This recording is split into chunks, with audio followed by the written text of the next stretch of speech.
čau, dneska jsem tady s Dominikem. Počem? Čau. A jdeme hrát Země láva. No, díko, země láva, takže jdeme na to. Země láva za 3, 2, 1, teď! Konec země lávy! Říkám já, ok. Země láva, 3, 2, 1, teď! Konec lávy. A ještě zapomněla jsem zdůraznit.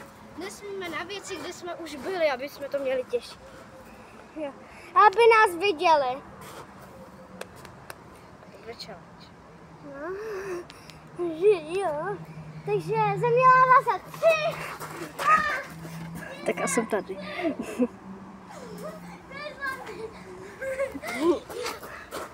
No, vy jste to lavička, ne? ujasnili, tak máte je lavička. Prostě to. No, říkáš.